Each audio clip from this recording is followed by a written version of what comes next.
There we go. Yeah, my name's Tom Burnette. I live approximately, the way the crow flies, about 5 miles from Blue Ridge Parkway. I'm connected to Pisgah National Forest, which is in the Blue Ridge Mountains of North Carolina, which is the Appalachian Mountains. It is the oldest mountain chain in the world. It's older than the Andes, the Rockies, the Adirondacks, any mountain chain in the world. So if there is an unknown species here, something that hadn't been discovered yet, this is the place for it. And I'm going to try to make a long story as brief as I can. It's kind of hard to do. But in 1991, I was walking a timber boundary on the family's property, and I got ran off the property by,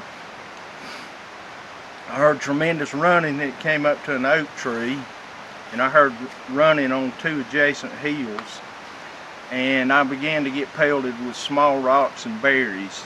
I looked up. I was sitting in a squatted down position like this, and I looked up to see where the rock throwing was coming from, and I saw a head about this wide. There was probably about 6 inches between the eyes, and the eyes were black. I couldn't see any pupils, it was just black. But I stared at the creature. It appeared to be, it looked like an ape type creature. It didn't look human, it looked more ape. Again, I looked at it for about 45 seconds.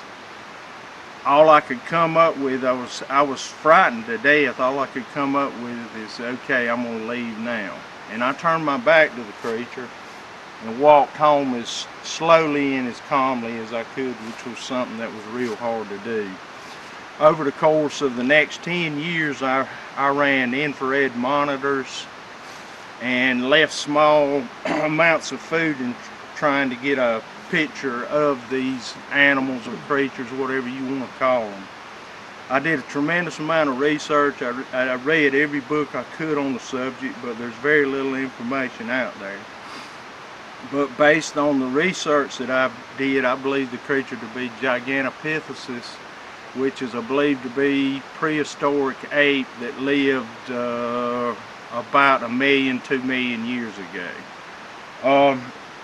If you'll bring the camera, I've been lucky enough to photograph the creatures, which, as far as I know, no other researcher in the world has been able to do that except for the Patterson film, which is still not completely authenticated as the real thing. But I believe the Patterson film is real, and I believe there's different types of species of these creatures, just like human beings.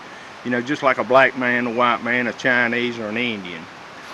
But if you, I'm gonna show you what I believe to be the back. I got this with a trip cam. I've seen these things run. Here is the very long arm. There's his feet. That could be the back, possibly the back of one of these creatures. I'm not 100% sure. It could be a bear, but based on my experience, I've seen them run. Bears don't run with both of their back feet up in the air, and their arms, his arm is almost all the way back to the back of his feet there. That's one of the pictures. Now, on around 2000, I actually held a baby. I found a baby Sasquatch in the back of my yard, and his feet, I examined it, his feet and his hands are very similar to this. And if you look and do the research on Gigantopithecus, the hands and the feet are exactly the same. I should have kept the baby, but I turned it loose so its mother would get it. If you look here, there's a picture of a creature. There's his face, his nose, his eyes, his ears. He's got very big ears. He appears to be holding a staff or a beam in his hand. Here's his hand. The rest of this down here, you can't make anything out. Here's another creature, which I believe to be a Bigfoot. Right here, here's his ears. The elongated snout, the eyes, and the shoulders come all the way over to here and here. And I hope this picks up on the camera so y'all can see some of this. Here's the same picture again. It's kind of blown up. And you can see I took this with a cell phone, that's why it's so distorted. But there's his ears, his eyes, his nose, his mouth, his chin, again his hand. He's holding a beam. They take these large sticks and beat on trees as a warning when human beings are around if they're unfriendly. Here's the creature again, his snout, his eyes, his shoulders. This isn't the best. Is it working? Mm-hmm. Okay. This isn't the best track in the world. Some of them are different. I'm not 100% sure that this is a Bigfoot track, but it could be. I've seen so many different ones. Some of them are strange looking. They've got pads on their feet. This is not a shoe or a boot. I've exchanged food with them, and on several occasions they will disable a frog, and they've disabled this frog. They tore part of his upper leg or whatever you want to call it. They'll disable a frog. They left this frog for me alive. It was alive when I got there, and it can't move because it's in pain. I know this looks cruel and crazy, but they were leaving me these frogs as gifts because I was leaving them food. And I always refused the frog, and it would disappear a few hours later. Now, they found out that I like feathers, so they leave me feathers. Here's a hawk's feather. These are turkey. I'm not sure what this one is, but I know these are turkey feathers. And they left me a whole big clump of them. And I've probably got at least 100 feathers that they've left me. So they are intelligent creatures, and if you approach them with gentleness and kindness, if you've got a good attitude when you're in the forest. And I had a group come in here from California. They were a bunch of macho types. They were carrying guns, and I didn't realize what they were all about. And on that particular weekend, the creatures rolled logs down the hills. They made a tremendous amount of noise here, and the guys left a while, and they even trashed their tents. So what I've done, one of the things that I've done, like I said, I've got a book that I wrote, and there are some pictures in here of the creatures that I've taken. And I did, like I said, I did research for about 10 years before I even wrote this book. And you can buy this book on Amazon.com. It's Amazon.com, and the name of it's Nature's Secret Agents.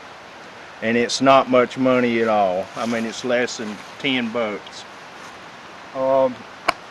If you're a gentle type person, you're not one of these macho types that are carrying guns, we have a campground here. You can come, and I will take you on a guided hike in the mountain.